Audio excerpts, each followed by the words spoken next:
Un après-midi tranquille dans un quartier suburbain paisible, un homme sortit de sa maison et se figea devant le spectacle qui se déroulait devant lui. À quelques pieds seulement, un jeune ours et un lynx roux marchaient tranquillement côte à côte dans son allée, comme s'ils se promenaient ensemble pour une balade les hurlis. Le lynx roux menait la voie avec confiance, sa queue courte tenue haute, tandis que l'ours suivait de près avec une allure lente, presque curieuse. Intrigué, il décida de les suivre à distance. Pourquoi un lynx roux sauvage mènerait-il un ours? Alors qu'Arthur suit cette procession inhabituelle, il n'a aucune idée que ce qu'il découvre non seulement le laissera muet, mais transformera aussi le retraité solitaire en gardien du secret le plus impossible de la nature et pourrait vous faire croire à l'impossible. Avant de commencer, appuyez sur le bouton j'aime et assurez-vous de vous abonner si ce n'est pas déjà fait et activez la cloche de notification pour ne manquer aucune nouvelle histoire. Arthur Hemlock, à 68 ans, croyait que les chapitres les plus captivants de sa vie avaient déjà été écrits. Sa maison tranquille dans une banlieue feuillue d'Asheville, Caroline du Nord, était un dépôt de souvenirs. Chaque meuble, chaque photographie fanée, un témoignage d'une vie vécue avec sa défunte épouse, Eleanor. 3 ans s'étaient écoulés depuis que sa bataille contre le cancer s'était terminée, laissant un silence dans la maison qui était une présence constante et douloureuse. Il avait pris sa retraite de sa carrière de 40 ans comme ingénieur civil, une profession de chiffres et de certitude. Et maintenant ses journées étaient marquées par les rythmes doux et prévisibles de la solitude. Il préparait son café, lisait le journal, menait une guerre incessante mais respectueuse contre les mauvaises herbes dans le jardin de roses chéri d'Eleanor, et parlait à sa photographie sur la cheminée. Il avait accepté cet épilogue tranquille, croyant que le monde avait épuisé sa capacité à le surprendre. Il était, se disait-il, en paix. Mais la paix est souvent un vernis fragile, et par un après-midi de mardi fin septembre, le genre de jour où l'automne des Appalaches peint le monde en traits d'or et de cramoisie, les chapitres finaux non écrits de la vie d'Arthur commencèrent à se dérouler avec une improbabilité à couper le souffle. Il était dans le garage, un sanctuaire qui sentait l'huile moteur, le cuir ancien et le doux parfum de copeaux de cèdre. Il ponçait méticuleusement la jambe d'une petite chaise à bascule, une que Eleanor avait trouvée dans un marché aux puces et adorée. Le grattement régulier et rythmé du papier de verre sur le bois était un réconfort, un lien tangible avec le passé. C'est alors qu'un éclat de mouvement sur la longue allée en asphalte attira son œil.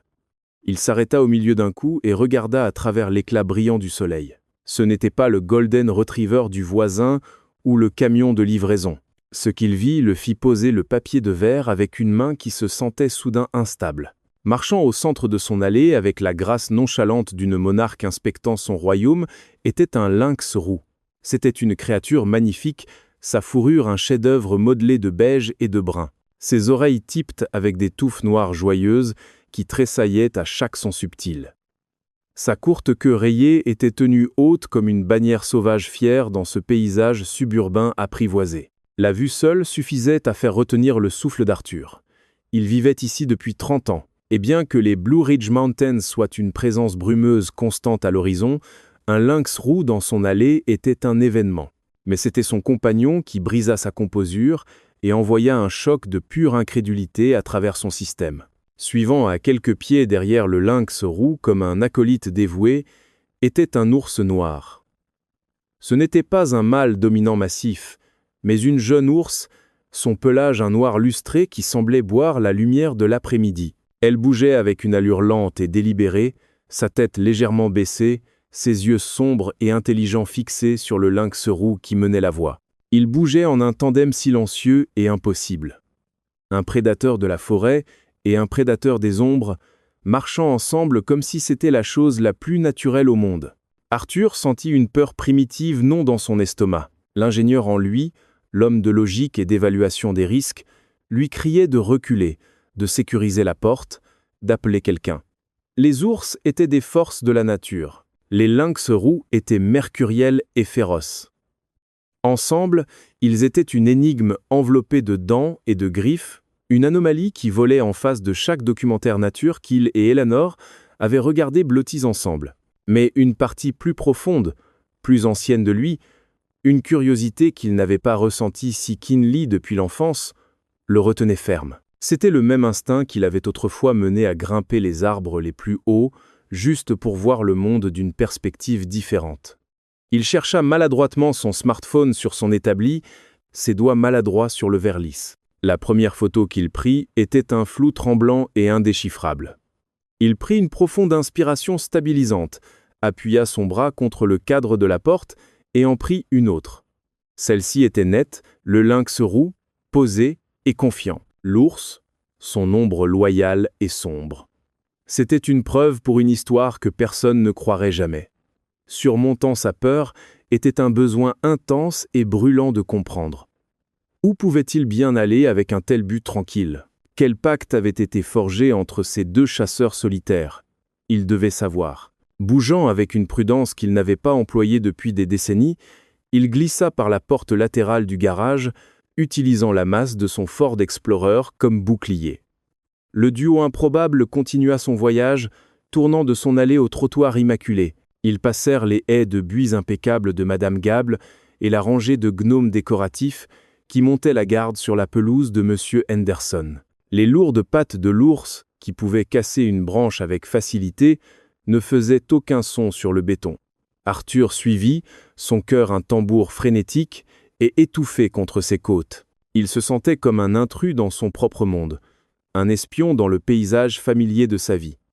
Il se baissa derrière une grande poubelle de recyclage, puis un chêne épais, ses mouvements furtifs. Les animaux tournèrent le coin sur Whispering Pines Lane, une rue dont les arrière-cours jouxtaient les bois denses et indomptés de la Pisgah National Forest, et c'est là que la raison de leur pèlerinage surréaliste devint déchirante et claire. Un son, faible et mince, perça le calme de l'après-midi. C'était un gémissement aigu et désespéré, un son de pure terreur impuissante. Alors qu'Arthur regardait autour du tronc noueux d'un pin, son sang se glaça. Le son émanait de l'arrière-cour de la maison des Miller. Les Miller étaient en voyage de 2 semaines pour voir leur nouveau petit-enfant en Oregon. Leur maison était silencieuse et vide, mais leur cour était une scène de drame frénétique, piégée à l'intérieur de la clôture en mailles de chêne de 6 pieds, qui enclosait l'arrière-cour des Miller, étaient 2 petits oursons. Ils ne pouvaient pas avoir plus de 6 mois. Assez petits pour s'être faufilés à travers un écart sous la clôture, dans un moment de curiosité juvénile, mais maintenant trop grands et trop paniqués pour trouver le chemin de retour. Ils grimpaient à la clôture, leurs petites griffes faisant des sons de grattement inutiles, leurs cris désespérés déchirant l'air tranquille. Et leur mère, l'ours même qu'Arthur avait suivi, était dans un état de panique escaladante. Son comportement placide antérieur avait disparu, remplacé par le désespoir brut et puissant d'une mère séparée de ses petits.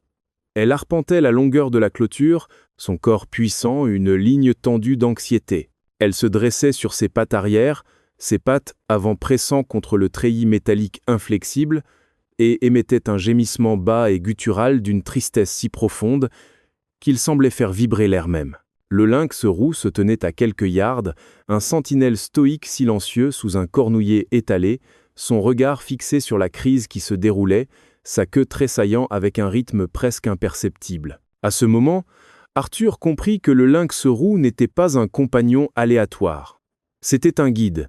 Dans son état désespéré et frénétique, la mère ours, perdue dans le labyrinthe confus des constructions humaines, avait somehow trouvé un allié. Avait-elle communiqué sa détresse? Le lynx roux, avec ses sens supérieurs et sa familiarité avec le terrain, avait-il compris et offert de l'aide? Cela défiait la logique, mais la scène devant lui était indéniable. Le lynx roux avait mené la mère affligée à travers le paysage alien de la banlieue jusqu'à l'emplacement précis de ses enfants piégés. La réalité déchirante de la situation éclipsait son sens de l'émerveillement. Les oursons étaient terrifiés. L'agitation de la mère augmentait visiblement. L'amour d'une mère ours est une force de la nature et sa rage un orage destructeur. Il regarda alors qu'elle enfonçait son épaule puissante dans la clôture. Le métal grogna et trembla. Ce n'était qu'une question de temps avant qu'elle ne l'arrache. Et alors, il y aurait un ours enragé et terrifié en liberté dans le quartier.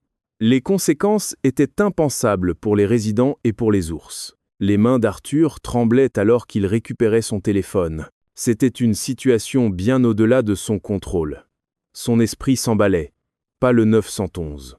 Cela semblait trop drastique. susceptible d'amener sirène et chaos. Il fit défiler ses contacts avec un pouce maladroit et trouva le numéro non urgent du bureau du shérif du comté de Buncombe. Il l'avait utilisé une fois il y a des années, quand une tempête avait abattu un arbre sur la route. Il composa et sa voix, quand il parla au dispatcher, était une version prête de la sienne. « Je m'appelle Arthur Hemlock. Je suis sur Whispering Pines Lane.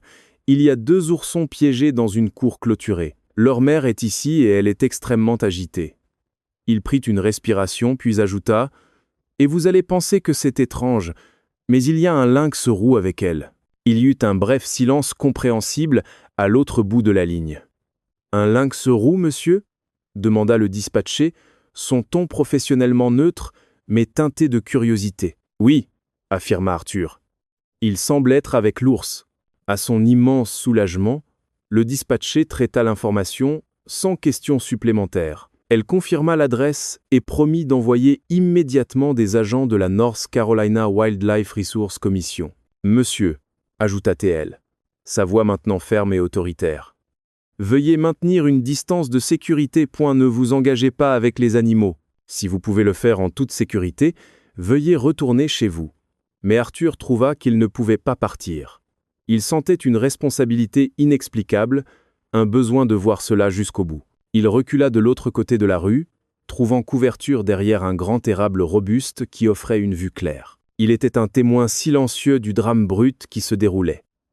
L'un des oursons, le plus audacieux des 2, fit une tentative vaillante pour grimper la clôture, ses petites griffes ne trouvant aucune prise sur les mailles métalliques. Il retomba sur l'herbe avec un couinement pitoyable, un son qui arracha un rugissement de pure frustration à sa mère. Le son résonna à travers la rue, étrangement calme, un cri primal d'angoisse maternelle qui résonna profondément dans la poitrine d'Arthur, éveillant des souvenirs de ses propres peurs longtemps passées pour ses propres enfants.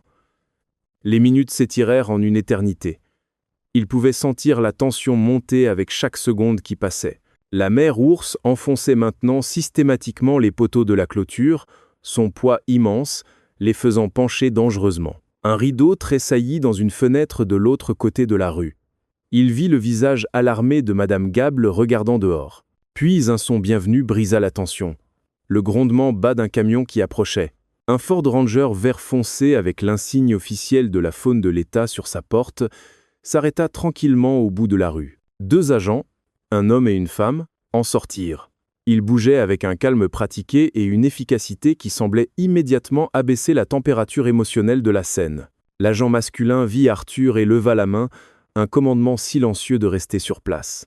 Ils conférèrent tranquillement, évaluant la situation à distance. Ils portaient les outils de leur métier, de longues perches de capture, un fusil tranquillisant et une paire de coupe-boulons robustes. L'agente, son expression d'empathie focalisée, commença à parler à la mère ours dans un monotone bas et apaisant, un flux de non-sens calmant. L'agent masculin, bougeant avec des pas lents et délibérés, commença à contourner vers la porte de la clôture des Miller. La mère ours le vit et lâcha un wouf court et sharp d'avertissement, mais le rythme de l'agent ne faiblit jamais. Il était un portrait de compétence calme. Il atteignit la porte, ses mouvements économiques et précis. L'ours observa chacun de ses mouvements, son corps enroulé, un ressort de fureur protectrice. L'agent avec le fusil l'avait à l'épaule, pas visé sur l'ours, mais prêt. Avec 2 claquements forts et décisifs qui résonnèrent dans le calme, le cadenas lourd sur la porte fut sectionné. L'agent tira la porte grande ouverte, créant un chemin sans ambiguïté vers la liberté. Puis, dans un mouvement lent et synchronisé, les 2 agents commencèrent à reculer vers leur camion, ne tournant jamais le dos à l'animal. Pendant un long moment, rien ne se passa. L'ours semblait traiter ce développement inattendu. Elle regarda de la porte ouverte à ses oursons gémissants. Puis l'un des oursons, sentant le changement, marcha prudemment vers l'ouverture. Son frère suivit de près. Ils trébuchèrent hors de la porte, 2 petits paquets poilus de soulagement, et coururent directement vers leur mère. La scène qui suivit fit fondre le nœud de peur dans la poitrine d'Arthur. La mère ours les poussa avec son museau puissant, son énergie frénétique se dissolvant en une série de grognements doux et gutturaux alors qu'elle léchait leur tête. C'était un moment de tendresse si profonde et privée qu'Arthur se sentait comme un intrus. Pourtant, il ne pouvait pas détourner le regard. Une boule se forma dans sa gorge. La famille réunie se tint un moment. La mère ours lança un long regard inscrutable vers le camion des agents de la faune. Un regard qu'Arthur ne pouvait pas déchiffrer. Était-ce une reconnaissance? Un avertissement? De la gratitude? Et puis elle se tourna. Avec ses 2 oursons trottinant avidement à ses talons, elle traversa la rue en boitant et fut avalée par les ombres protectrices profondes de la forêt. Tout au long du sauvetage tendu, le lynx roux était resté un observateur immobile. Maintenant, alors que les ours disparaissaient, elle agita sa queue courte une fois, un geste de finalité, et puis elle aussi se tourna et fondit dans les sous-bois. Un fantôme fauve silencieux suivant le même chemin. La rue retomba dans le silence une fois de plus. Les agents de la faune, leur travail fait, remontèrent dans leur camion. Alors qu'ils passaient devant Arthur, l'agent masculin baissa sa vitre. « Apprécions l'appel », dit-il, son visage gravé d'un mélange de lassitude et d'émerveillement. « Vous avez fait la bonne chose. Ça aurait pu mal tourner vite. » Il s'arrêta, un sourire lent s'étalant sur son visage. 30 ans à faire ça, et je n'ai jamais vu un lynx roux mener la pointe pour un ours. Ça, c'est pour les livres. Arthur ne put gérer qu'un hochement de tête, sa voix perdue quelque part entre sa gorge et son cœur. Il marcha de retour à sa maison sur des jambes qui se sentaient étrangement faibles. Son esprit un kaléidoscope des événements du jour. La chaise à bascule à moitié poncée dans son garage semblait comme un artefact d'une vie différente, plus simple. Le monde prévisible, qu'il avait habité ce matin-là, avait été irrévocablement altéré, fissuré pour révéler une réalité plus profonde, plus sauvage et plus merveilleuse. Dans les semaines qui suivirent, la vie d'Arthur trouva un nouveau rythme secret. L'adrénaline sharpe du sauvetage s'estompa, remplacée par une anticipation tranquille et pleine d'espoir. Il se trouva à passer plus de temps près de la grande fenêtre panoramique dans son salon, celle qui donnait sur l'arrière-cour et la forêt au-delà. Il devint un étudiant de la nature sauvage, dévorant livres et articles en ligne sur le comportement des ours noirs et des lynx roux. Il apprit que bien que la coopération interspécifique soit extrêmement rare, elle n'était pas entièrement inconnue, survenant souvent dans des circonstances uniques de stress mutuel ou de bénéfice. Pourtant, l'alliance délibérée et purposeful qu'il avait témoignée semblait singulière, un secret partagé entre les animaux. Et maintenant, lui, environ 2 semaines plus tard, alors qu'il rinçait ses plats du dîner, il les vit. Juste au bord des bois, où la pelouse manucurée rencontrait la forêt indomptée, se tenaient la mère ours et le lynx roux. Les oursons n'étaient pas avec eux. Ils se tenaient simplement côte à côte regardant vers sa maison. Une pensée sauvage et fantastique fleurit dans l'esprit d'Arthur. C'était absurde de penser qu'il vérifiait, qu'il le remerciait somehow. Il était un ingénieur, un homme de fait. C'était de l'anthropomorphisme, une projection sentimentale. Et pourtant, le sentiment était indéniable. Il sécha ses mains sur un torchon, son cœur battant un peu plus vite. Il alla au garde-manger et récupéra un sac de pommes rouges croquantes. Sur une impulsion qui semblait à la fois folle et profondément juste, il en prit 3, ouvrit sa porte arrière et les roula doucement sur l'herbe à mi-chemin de la ligne des arbres. Puis il rentra dedans et observa de la fenêtre. L'ours leva sa grande tête, son nez sensible tressaillant. Elle fit un pas lent et délibéré en avant, puis un autre. Le lynx roux resta immobile comme une statue, observant. L'ours atteignit les pommes, en poussa une prudemment avec son museau, puis la ramassa adroitement dans sa bouche. Elle revint en boitant au bord des bois, laissa tomber la pomme et la mangea avec une série de craquements satisfaisants. Elle revint pour les 2 autres. Après avoir fini, elle et le lynx roux se tinrent un long moment avant de se tourner à l'unisson et de disparaître de retour dans les arbres. Une joie profonde et pure inonda Arthur. Il avait fait contact. C'était un dialogue fragile et non parlé conduit à travers une étendue de pelouse, mais c'était une connexion néanmoins. Cela devint leur nouveau rituel. Tous les quelques jours, le duo improbable se matérialisait au bord de sa cour. Arthur laisserait une petite offrande. Pomme. Une poignée de mûres qu'il avait cueillies, parfois une poire de l'arbre dans sa cour avant. Il était prudent, ayant lu sur les dangers d'habituer les ours. Il ne laissait jamais de nourriture cuite ou de déchets humains. Cela semblait différent, plus comme un échange respectueux qu'une alimentation. Il commença aussi à laisser des morceaux de poulet cru ou de bœuf sur un rocher plat éloigné des fruits. Il intuita que c'était pour le lynx roux. Bien sûr, après que l'ours avait collecté son tribut fruité, le chat sauvage filait, attrapait la viande avec une vitesse éclair et reculait dans les ombres pour la dévorer. Il n'approchait jamais s'il était dehors.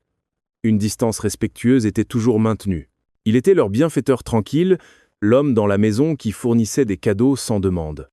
Le lourd manteau de solitude qui l'avait enveloppé depuis le décès d'Éléanore commença à se sentir plus léger, ses plis percés par des shafts de ce nouveau but et délices secrets. Un matin brumeux début novembre, Arthur regarda dehors pour voir le lynx roux assis seul sur sa pelouse, une figure solitaire et élégante dans la brume tourbillonnante. Il sentit un petit pincement de déception à l'absence de l'ours. Mais puis il le vit, un petit éclat de mouvement presque imperceptible près de ses pattes arrière.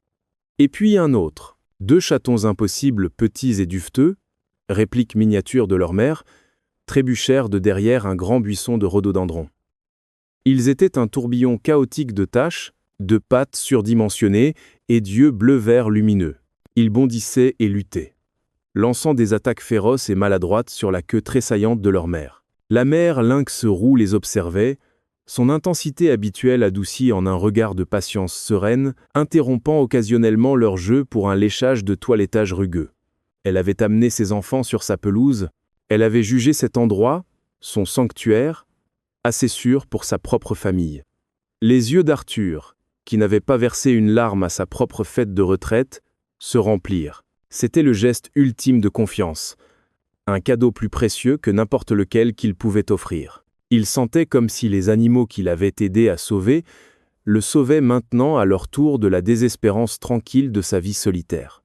Ce jour-là, l'offrande de viande était particulièrement généreuse et il laissa un bol peu profond d'eau fraîche et propre à côté. Alors que l'automne saignait dans l'hiver, les visites de la famille ours cessèrent. Arthur savait de ses lectures que maman, comme il pensait maintenant à elle, et ses oursons en croissance seraient blottis profondément dans la forêt, dormant à travers le froid le plus dur. Mais le lynx roux et ses chatons devinrent ses compagnons réguliers d'hiver. Leurs pelages devinrent épais et pâles, les transformant en figures royales et fantomatiques contre l'occasionnelle couverture de neige. Regarder leurs antiques silencieuses et joueuses à travers sa fenêtre devint son passe-temps hivernal préféré. Quand le printemps revint enfin, respirant la vie de retour dans le monde dormant, Arthur attendit avec un cœur plein d'espoir. Un après-midi lumineux d'avril, sa patience fut récompensée. Elle était là, maman ours paraissant saine et forte, son pelage épais et lustré. Et traînant derrière, elle était ses 2 jeunes d'1 an, maintenant dégingandés et adolescents, presque aussi grands qu'elle. Ils se souvenaient. Ils attendirent avec une patience presque comique alors qu'Arthur laissait un seau de pommes et de baies. Le vrai miracle, cependant, survint quelques semaines plus tard par un après-midi dimanche paresseux. Arthur était sur son porche arrière, un livre reposant non lu sur ses genoux quand il les vit. Maman et ses 2 jeunes d'1 an émergèrent des bois sur le côté gauche de sa cour. Et des bois sur la droite, la mère lynx roux et ses 2 chatons maintenant à moitié grands et dégingandés apparurent. Les 2 familles convergèrent au centre de sa pelouse. Arthur retint son souffle. Il n'y avait pas de tension, pas d'agression, pas de peur. La mère ours s'allongea avec un grognement doux et content, ses jeunes s'étalant à côté d'elle. Le lynx roux s'assit posé et élégant, ses chatons battant une tête de graine de pissenlit à proximité. Ils étaient tous là ensemble, partageant ce petit patch d'herbe, ce sanctuaire qu'Arthur avait involontairement créé. Son arrière-cour était devenu un territoire neutre, un royaume paisible, où les anciennes lois de la nature sauvage étaient temporairement suspendues. Au cours des années suivantes, l'histoire continua à s'écrire elle-même. Les jeunes ours finirent par se disperser comme la nature le dictait pour trouver leur propre territoire. Mais maman continua ses visites. Un printemps, elle apparut avec une nouvelle paire de petits oursons timides et elle leur apprit patiemment le rituel des pommes. Les chatons du lynx roux grandirent aussi et partirent. Mais elle aussi, quelques années plus tard, apparut avec une nouvelle portée. Arthur devint le chroniqueur silencieux de leur vie, le gardien de leurs histoires secrètes, Il regarda leurs enfants grandir, témoigna des grands cycles tournants de la vie et des saisons se dérouler dans sa propre arrière-cour.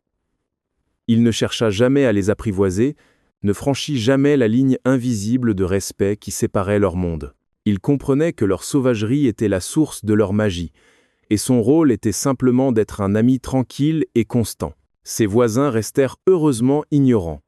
Madame Gable pourrait mentionner avoir vu un raton laveur terriblement grand, et M.